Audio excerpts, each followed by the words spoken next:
Untuk berinvestasi, ya, kita itu sebetulnya harus punya tujuan dulu. Tujuan investasi kita ini mau ngapain? Ya, apakah untuk biaya pendidikan anak? Apakah untuk dana pensiun? Apakah untuk beli rumah? Apakah untuk naik haji? Itu kan tujuan keuangan kita.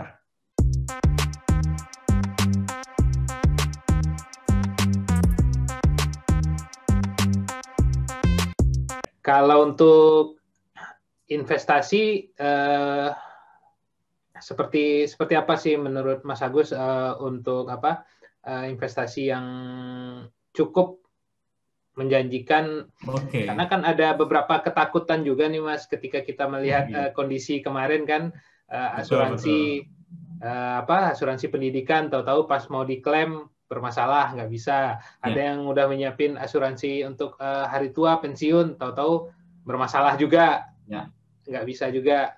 Apa sih yang perlu kita perhatikan ketika untuk menyiapkan instrumen investasi ini? Ya, baik ya. Untuk berinvestasi ini juga nggak ujuk-ujuk kita harus investasi. Orang investasi apa kita ikut gitu kan. Orang beli saham kita ikut, orang beli emas kita ikut gitu kan. Nggak gitu juga. Jadi setiap individu itu punya profil berbeda ya. Profil risk yang berbeda. Ada orang yang berani ngambil risiko, ada yang nggak berani ngambil risiko, ada yang ingin uangnya aman-aman aja. Itu kan salah satu profil risk dalam berinvestasi.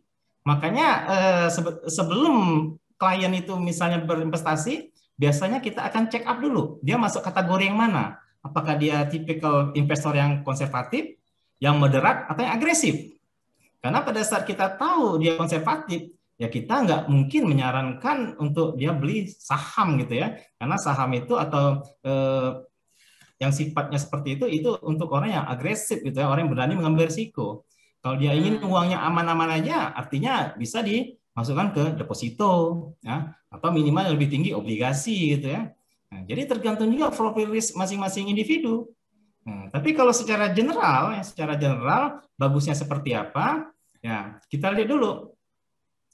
Untuk berinvestasi, ya, kita itu sebetulnya harus punya tujuan dulu. Tujuan investasi kita ini mau ngapain? Ya, apakah untuk biaya pendidikan anak? Apakah untuk dana pensiun? Apakah untuk beli rumah? Apakah untuk naik haji? Itu kan tujuan keuangan kita. Nah, dari tujuan-tujuan keuangan itulah kita baru berinvestasi agar tujuan itu tercapai dengan instrumen investasi ini. Ya, jadi di sini kita sebetulnya juga perlu menjelaskan kepada masyarakat luas. Artinya mereka agar paham untuk berinvestasi ini tujuannya apa. Nah, seperti di beberapa media tadi yang Mas Denny sebutkan, ada orang yang investasi beli asuransi pendidikan untuk anak bermasalah, gitu ya, beli asuransi pensiun bermasalah. Dan kita juga harusnya membedakan antara asuransi dengan investasi, ya. Itu kan suatu hal yang sangat berbeda. Investasi itu tujuannya adalah proteksi, ya. Bagaimana melindungi. Tapi kalau investasi ini tujuannya adalah bagaimana cara kita untuk mendapatkan hasil dari apa yang kita simpan di instrumen investasi. Nah, kalau asuransi sekarang, tadi untuk proteksi, Mas ya? Untuk proteksi. Asuransi proteksi. Ya. Untuk proteksi, misalnya untuk asuransi jiwa, ya. Artinya kita kan memproteksikan. Misalnya saya bekerja nih, saya punya penghasilan misalnya aja 10 juta per bulan gitu ya.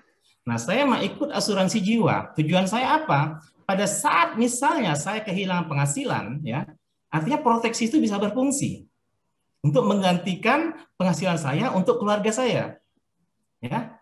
Artinya pada saat orang beli asuransi jiwa kan pada saat dia meninggal dunia ataupun kondisi-kondisi tertentu tidak bisa mendapat penghasilan lagi, proteksi itu baru muncul manfaat.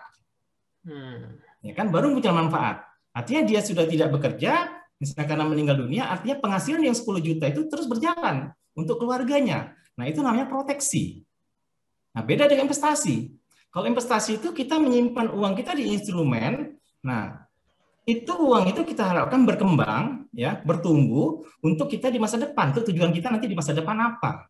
Nah, itu yang terkadang orang membedakan antara investasi dengan asuransi itu menjadi yang suatu hal yang salah kaprah. Suka jadi itu harus diluruskan dulu nih. Ya, karena tujuan dari asuransi itu ya dia benar-benar proteksi aja, melindungi aja. Kita beli asuransi kesehatan, pada saat kita sakit baru kita bisa gunakan. Ya, pada saat kita beli asuransi jiwa, pada saat kita meninggal dunia ataupun tidak memiliki penghasilan lagi, itu baru bisa digunakan oleh orang yang menerima manfaat.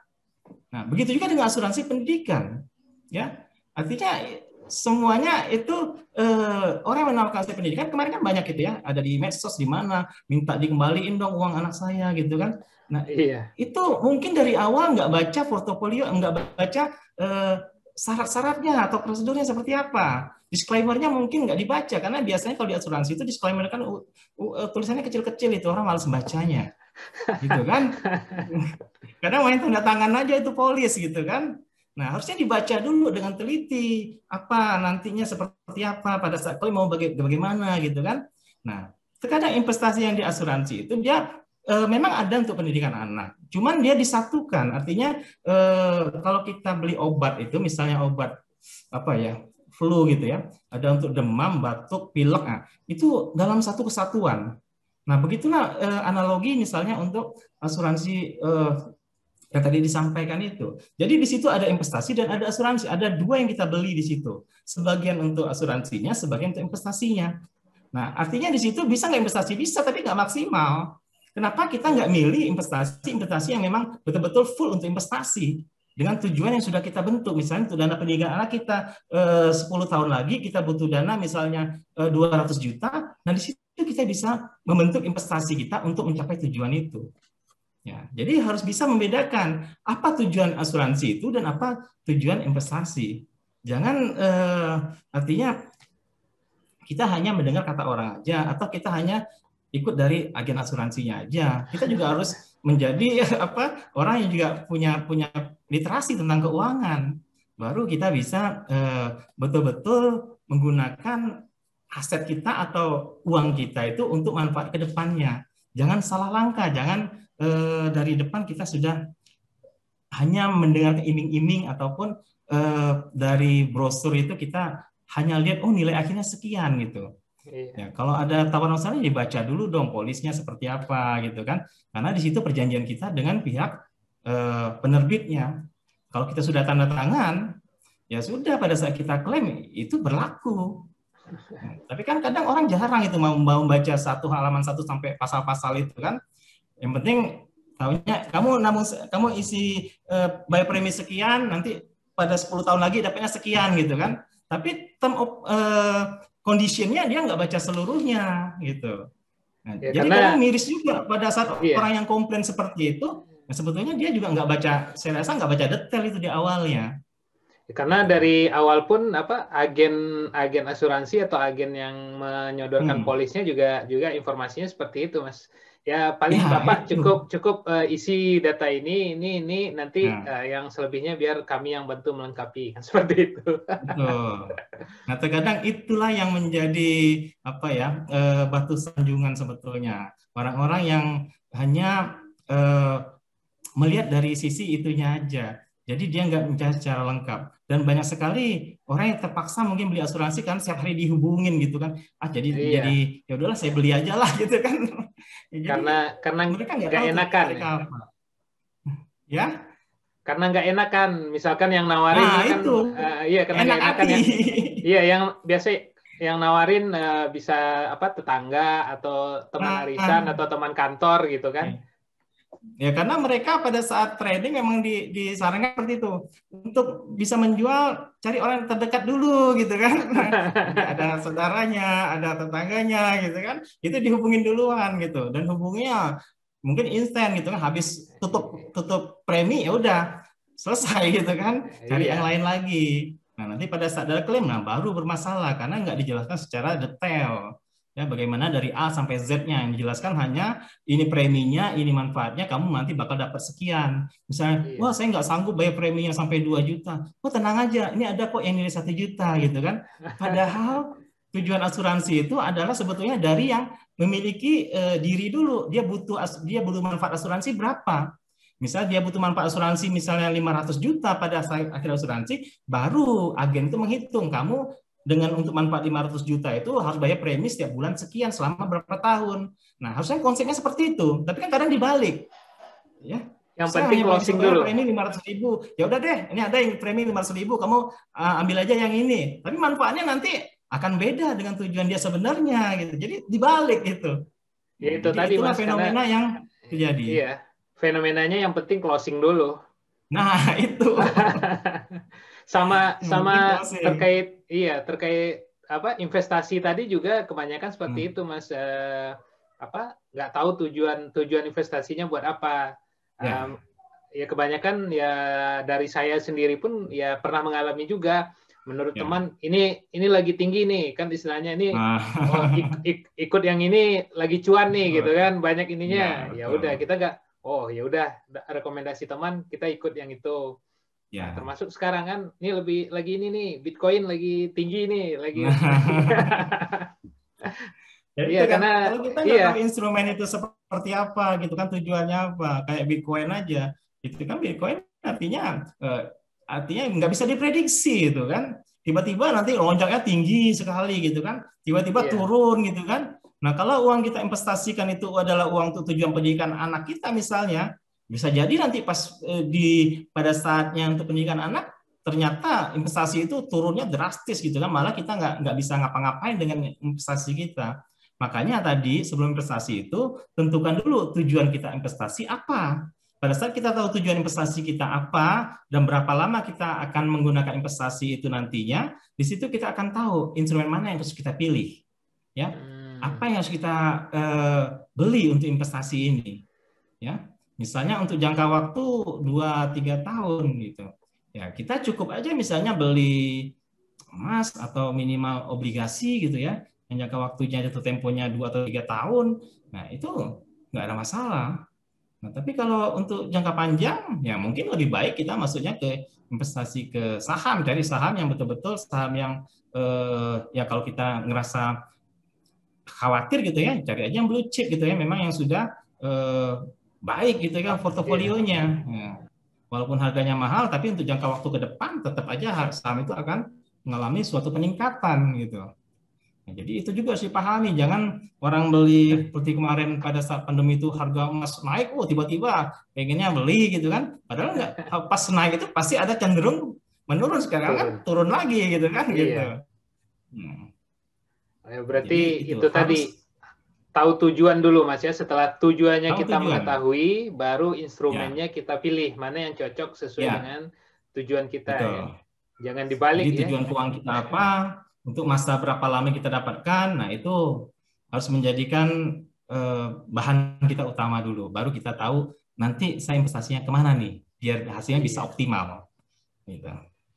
Iya, kalau kecenderungannya yang terjadi sekarang kan dibalik, Mas. Yang penting tujuannya dipikirin nanti, yang penting saya ikut dulu nih. Ini lagi Ya, apa? Menurut lagi keren. teman nih lagi bagus, lagi tren gitu kan, ikut tren gitu. Ya. Ya seperti Dan kemarin orang beli saham dengan pinjaman online gitu kan, wah itu kan risiko iya, gitu kan, uang panas gitu dibuat untuk investasi. Iya kalau hasilnya grow gitu kan, kalau hasilnya turun ya gimana itu ya. Jadi gunakanlah investasi itu dengan uang kita yang idle ya, memang betul-betul bisa kita manfaatkan untuk investasi, bukan iya hasil pinjaman. seperti apa? Seperti bicara yang kita omongin di awal tadi ya. Dari apa ketika cash flow kita udah positif dan ya sudah ada istilahnya dalam bentuk tabungan atau apa ya, uang yang aman lah yang dipakai untuk berinvestasi ya. Uang yang Dan aman. ya sekarang kita beralih ke seperti yang Mas Agus sebut tadi, dana darurat. Apakah investasi ini bisa kita samakan dengan dana darurat? Ataukah dana darurat itu dia harus terpisah sendiri lagi, Mas? Ya, betul. Ya, dana darurat ya. Dana darurat ini kan namanya juga darurat, artinya kapanpun kita butuhkan kita bisa ambil.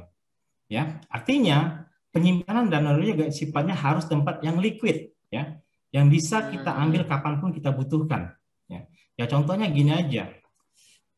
Di rumah sakit itu ada unit IGD. Unit IGD itu pasti tempatnya yang gampang sekali dijangkau gitu ya. Pada saat ada pasien perlu perawatan darurat, itu bisa langsung masuk. Nah, Begitu juga dengan posisi dana darurat di kita dalam penyimpanan keuangan gitu ya. Artinya dia memang betul-betul dana yang bisa liquid, kapanpun bisa kita ambil. Ya. Tapi apakah hanya uang cash saja? Enggak juga. Ya. Jadi nggak perlu juga uang cash semua di tabungan atau di dimanapun kita simpan. Bisa juga dengan misalnya dengan logam mulia. Itu juga nggak ada masalah. Karena kapanpun bisa kita jual gitu kan. Untuk logam mulia atau perhiasan itu kapanpun bisa kita jual. Jadi sifatnya adalah sifat yang liquid. Tapi akan susah kalau kita menyimpan dana darurat itu misalnya di instrumen seperti obligasi karena dia punya jangka waktu, nggak bisa gitu kan. Kalau deposito bisa nggak? Deposito nggak ada masalah karena kapanpun walaupun jangka waktu kita tetapkan 3 bulan, 6 bulan, 1 tahun, tapi kapanpun kita butuh kita bisa ambil. Walaupun nanti ada bank yang memberikan penalti pada saat kita ngambil sebelum jatuh tempo. Ya. Nah, artinya dana darurat ini memang betul-betul kita siapkan pada saat kondisi-kondisi emergensi yang kita butuhkan. Nah, misalnya kita sudah menyiapkan dana darurat, misalnya orang yang sudah berkeluarga belum punya anak, dia menyiapkan 6 bulan dari pengeluarannya. Ya. Nah, pada saat itu kondisi dia membutuhkan dana darurat, diambil. Ya, diambil. Nah, setelah diambil, otomatis bulan berikutnya dia harus menutup kembali. Artinya dana darurat itu dipenuhi lagi. Baru dia gunakan uang penghasilan bulanannya untuk investasi atau segala macamnya. Ya. Jadi darurat ini memang sebaiknya dipisahkan dengan tujuan-tujuan keuangan yang lainnya. Karena sifatnya memang dia untuk emergensi dan harus disimpan di dalam bentuk yang liquid. Ya. Tapi liquid bukan hanya uang cash saja, tapi bisa kita gunakan instrumen lain, tapi yang pengambilan uangnya itu bisa dengan jangka waktu yang pendek. Ya. Kalau reksadana bisa nggak? Kalau reksadana biasanya untuk mencairkan hasil uang kita di reksadana itu bisa maksimal 3 hari, ya. Nah, seperti itu. Jadi tergantung nanti. Jadi kita bentuk aja portofolio, misalnya 50% di tabungan, 30% misalnya di logam mulia, 20% di reksadana atau deposito. Ya, kita tinggal bentuk gitu aja. Jadi nggak semuanya harus kita masukin ke tabungan uang kita gitu kan. Nggak semuanya kita taruh instrumen, dibentuk aja portofolio. Sehingga kan kita nggak mungkin menggunakan misal langsung uang semuanya, tapi ada tahapannya. Jadi tahap pertama kita bisa ngambil dari tabungan kita, kalau perlu lagi kita bisa menjual logam mulia kita, kalau perlu lagi kita mencarikan deposito kita. Nah, jadi bentuk aja seperti itu. Tapi uang itu sedikit banyak memiliki return ke depannya, ya. Artinya di deposito dia punya return, di logam mulia dia punya capital gain, bisa ada kenaikan beda harga gitu kan. Artinya ada tujuan di situ juga. Ya, jadi dan darurat juga bisa menghasilkan return ya yang sifatnya tapi tidak setinggi return misalnya kita di obligasi ataupun di saham gitu ya. Oh, jadi kalau sebisanya juga tetap dipisahkan antara yang dana darurat dengan investasi. Iya. Seperti itu. Iya, karena ya, untuk karena tujuannya berbeda. Kalau darurat itu kan hanya untuk emergensi, investasi itu untuk tujuan-tujuan kita yang lainnya, ya. Nah, tapi darurat itu bisa kita gunakan instrumen investasi, ya. Sebagai alatnya kita bisa gunakan instrumen investasi, ya, baik itu di deposito, logam mulia ataupun di reksadana. Jadi ya gitu. Dan untuk investasi tadi kan setelah investasi dana darurat kan ada satu lagi nih yang lumayan agak ini juga diomongin, dana pensiun. Apakah investasi tadi bisa kita jadikan sebagai salah satu sarana untuk menyiapkan dana pensiun? Ya, baik. Nah, untuk dana pensiun biasanya kalau di perusahaan-perusahaan ya perusahaan juga sudah melakukan program dana pensiun gitu ya. Yeah. Tapi apakah cukup? Nah, belum tentu ya. Cukup. Karena biasanya kalau misalnya menggunakan dana pensiun lembaga keuangan menggunakan program PPIP iuran pasti. Biasanya kan kalau pihak ketiga itu menggunakan instrumen investasinya yang moderat gitu ya, yang aman. Kalau nggak deposito obligasi gitu kan. Artinya perkembangannya nggak terlalu signifikan ya. Dia cari yang aman. Nah, sekarang apakah investasi bisa digunakan dana pensiun? Ya, sangat bisa gitu ya. Dan itu harus kita mulai gitu. Jadi seharusnya orang-orang yang baru mulai bekerja, tamat kuliah gitu kan, baru mulai bekerja, harusnya pada saat dia masuk bekerja itu sudah mempersiapkan dana pensiunnya. Harusnya gitu kan. Nah, jadi dia bisa menghitung nih. Umur 25 tahun dia mulai bekerja, dia menyiapkan dana pensiun untuk umur 55 tahun. Artinya ada rentang waktu sebanyak 30 tahun untuk menyimpan dana pensiun. Ya. semakin cepat kita memulai untuk menyiapkan dana pensiun, akan semakin kecil investasi yang kita lakukan setiap bulannya. Ya, karena jangka waktunya masih panjang gitu ya. Nah, tapi terkadang fenomenanya orang nggak akan berpikir sejauh itu dulu. Ya, nanti aja mikirnya kalau sudah mau pensiun baru saya pikirkan pensiun gitu kan. Nah, padahal pada saat seperti itu ya misalnya seperti kita ini aja lah, umur sudah 40 ke atas gitu kan, baru mau nyiapin dana pensiun. Artinya yang kita siapkan tuh jauh lebih tinggi nilainya. Ya, untuk mendapatkan nilai maksimal pada saat umur kita pensiun. Nah, beda pada saat umur kita waktu 25 tahun itu kita nyiapin pensiun, pasti yang kita investasikan itu nilainya kecil dengan hasil yang sama. Nah, ya, jadi memang salah satu instrumen untuk dana pensiun itu adalah kita bisa masuk ke investasi. Ya. Nah, investasi apa yang kita ambil?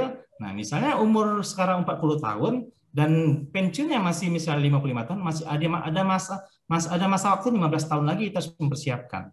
Nah, kalau profil risk kita misalnya moderat ataupun agresif, artinya kita sudah bisa masuk ke surat berharga. Ya. Misalnya kita untuk moderat kita bisa masuk ke obligasi. Ya.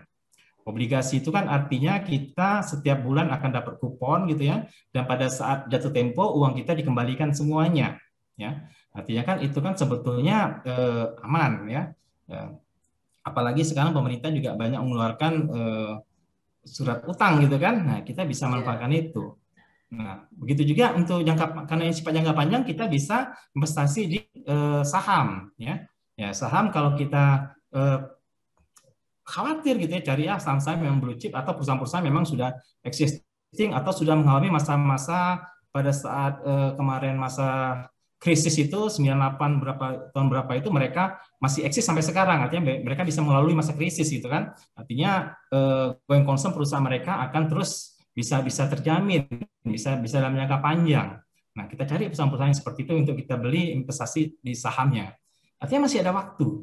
Nah, tapi memang nilai yang kita investasikan itu akan menjadi lebih tinggi. Artinya berapa yang kita butuhkan dibagi dengan masa jangka waktu investasi itu menghasilkan nilai setiap bulan yang harus kita tabung. Kalau kita investasikan itu akan menjadi lebih tinggi karena umur kita sudah 40-an gitu kan. Tapi kalau masih 20, 30 artinya masih banyak jangkanya masih panjang, itu akan lebih kecil kita investasikan untuk dana pensiun kita. Ya, jadi dana pensiun itu bisa kita tambahkan kalau kita sudah punya program di perusahaan. Ya, jadi jangan cepat puas dulu pada saat perusahaan sudah punya program masuk pensiun gitu kan, karena itu sangat kurang, belum mencukupi. Kita bisa menghitung sendiri untuk pensiun ini dalam financial planner itu ada formulasinya, ada perhitungannya. Artinya misalnya kita butuh kebutuhan hidup kita setiap hari, setiap bulan, misalnya kita butuh dana 5 juta. Saat ini, gitu kan? Artinya nanti kita hitung nih, 5 juta saat ini, nanti pada saat kita usia pensiun 10 tahun lagi, berapa yang kita butuhkan? Ya, artinya kan nilai uang kan semakin turun gitu kan, biaya hidup semakin naik. Ya dulu kita bisa beli bakso 500 perak, sekarang nggak bisa lagi kan? Nah sama, artinya sekarang kita bisa beli nasi padang misalnya 15.000, nanti 10 tahun lagi nggak bisa 15.000 dong, gitu kan? Artinya ada peningkatan biaya nantinya. Sementara itu yang kita perlu siapkan, 5 juta saat ini, nanti 10 tahun 5 juta ini menjadi berapa? Nah, itu yang kita hitung. Nah, jadi untuk menghitung pensiun itu ada perumusannya, baru nanti kita tahu berapa setiap bulan kita harus investasi untuk mencapai nilai itu pada 10 tahun lagi. Gitu. Dan itu baru kita tahu nanti, kita investasinya bagusnya kemana nih? Yang bisa, returnnya bisa menyimbangi inflasi gitu. Nah, jadi itu, Mas. Iya, karena ada istilah juga yang sering saya dengar dari beberapa perencana keuangan yang bilang dana pensiun itu harus bisa mengcover jadi seperti apa gaya hidup dan kehidupan kita ketika bekerja. Nah, itu gaya hidup dan kehidupan kita itu ketika pensiun itu harus tetap seperti itu, tapi di cover dengan dana pensiun. Jadi bukan dana pensiun itu bukan membuat kita standarnya lebih turun dari ketika kita masih bekerja, enggak. Tapi dengan standar yang sama ketika bekerja itu harus bisa di cover oleh dana pensiun. Itu kan tadi kalau kita ngomong dana pensiun untuk kalau dana pensiun itu kita investasikan sebulannya kita harus investasi berapa. Itu kalau mungkin kita sebagai karyawan itu bisa kita hitung karena kita ada gaji tetap yang sudah kita terima tadi kan Mas. Tapi bagi teman-teman yang pekerja atau profesional, freelance atau bisa jadi salah satunya seperti penulis gitu kan, berbagai profesi lain yang bukan statusnya bukan sebagai karyawan, kan mereka kan setiap bulannya nggak tetap nih, kadang besar, kadang kecil. Kira-kira ada instrumen investasi untuk dana pensiun yang bisa fleksibel juga nggak Mas seperti itu? Ya, nah jadi konsep untuk menghitung dana pensiun sebetulnya ini. Yang digunakan sebagai patokan itu adalah pengeluaran kita, ya, bukan penghasilan, ya, pengeluaran kita nih. Jadi misalnya seorang profesional atau seorang freelancer gitu ya, dia hitung aja selama ini yang dia gunakan secara rutin pengeluaran dia itu per bulan berapa untuk biaya hidupnya, gitu ya, biaya hidup dirinya dan keluarganya. Nah, misalnya setiap bulan dia memiliki biaya hidup, ya kita anggaplah 6 juta per bulan gitu ya. Penghasilan dia mungkin kadang bisa di bawah itu, kadang bisa berkali-kali lipat dari pengeluarannya kan gitu. Nah, artinya di sini patokannya adalah bukan penghasilan dari seorang profesional itu, tapi adalah berapa sih pengeluaran dia per bulannya. Artinya, dia nanti pada saat usia pensiun, dia akan menggunakan gaya hidup dia saat ini, artinya pengeluaran dia saat ini, gitu juga pada saat nanti dia pensiun. Dia bisa tetap mempertahankan gaya hidupnya pada saat ini. Ya, nah jadi untuk itu dia perlu menghitung. Nah menghitungnya bagaimana?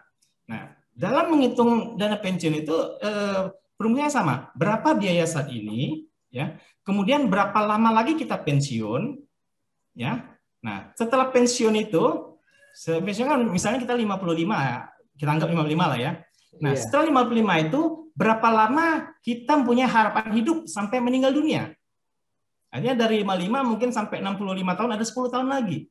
Nah, itu yang dihitung. Nah, jadi pada saat kita pensiun, kita sudah memiliki dana yang kita investasikan untuk kita pensiun sampai dengan 10 tahun ke depan. Ya, dengan kehidupan atau gaya hidup yang sama dengan pada saat ini. Nah, disitulah kita hitung berapa sih yang muncul angkanya. Misalnya dari perhitungan itu muncul angka sampai miliaran. Nah, di situ nanti baru kita masukkan ke dalam kalkulator investasi. Investasi apa yang cocok untuk mendapatkan nilai akhir ini agar setiap bulan kita bisa menabung secara rutin atau kita bisa investasi secara rutin. Nah, jadi di situ. Nah, investasinya di mana? Investasinya ya tergantung juga tadi pertama profil kita, ya. Atau kalau kita memang punya profil yang moderat, artinya kita bisa main di tempat yang sedikit aman. Kalau kita mau yang agresif, kita sudah masuk ke yang lebih returnnya bisa tinggi, gitu ya. Nah, itu kembali lagi nanti kepada individunya masing-masing, nggak bisa disamaratakan, ya. Nah, tapi konsep untuk menghitung dana pensiun itu adalah berapa biaya hidup kita saat ini, kemudian berapa lama lagi kita pensiun, dan pada saat pensiun itu berapa lama kira-kira kita punya harapan hidup sampai kita meninggal dunia. Nah, sehingga dana yang kita siapkan itu adalah dana pada saat kita pensiun sampai kita berakhir atau melaksanakan harapan hidup itu sampai dengan akhirnya. Nah, disitulah kita perlu menghitungnya. Kalau instrumennya bisa kita gunakan macam-macam, ya. Banyak sekarang lembaga keuangan, DPLK atau DPKK gitu kan banyak yang menampung itu. Ya. Jadi no problem, ya. Untuk profesional atau freelance atau siapapun itu yang tidak punya penghasilan tetap, yang menjadi patokan adalah berapa biaya hidup kita per bulan dan apakah biaya hidup kita ini akan kita jadikan acuan nanti pada saat kita pensiun. Mau dinaikkan atau diturunkan, ya, itu tergantung kita. Mungkin biaya hidup kita akan menurun misalnya karena kita sudah lepas dari tanggungan anak gitu kan, artinya kita nggak perlu biaya sekolah anak lagi, artinya yang kita butuhkan adalah kebutuhan hidup kita dan kesehatan. Nah, gitu. Jadi kira-kira berapa tuh yang kita butuhkan nanti pada saat kita pensiun. Nah, di situ kita hitung dan di situ nanti kita tahu berapa harus kita investasikan setiap bulannya. Gitu.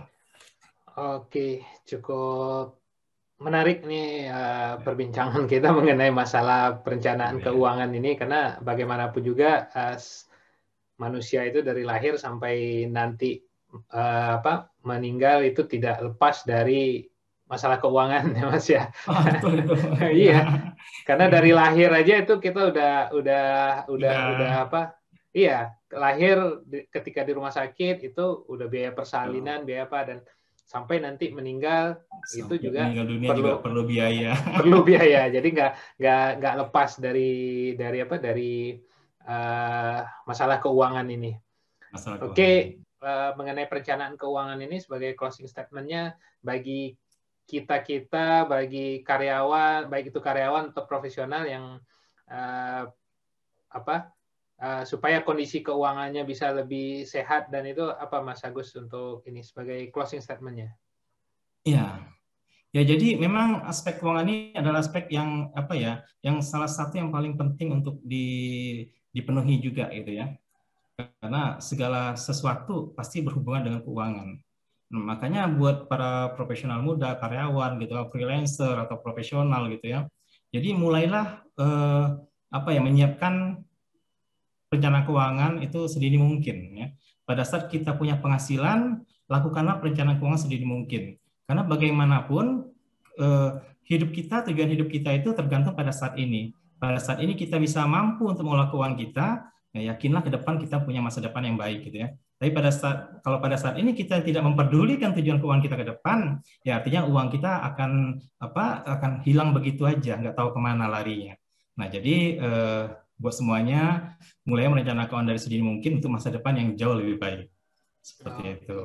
Ya. Oke, terima kasih Mas Agus. Banyak insight-insight baru yang kita dapatkan dan membuka wawasan tentang perencanaan keuangan, dan mungkin nanti di lain kesempatan bisa kita jadwalkan lagi untuk mungkin ngobrol-ngobrol mengenai instrumen-instrumen investasi, mengenai instrumen-instrumen asuransi, dan yang bisa kita bahas lebih detail lagi.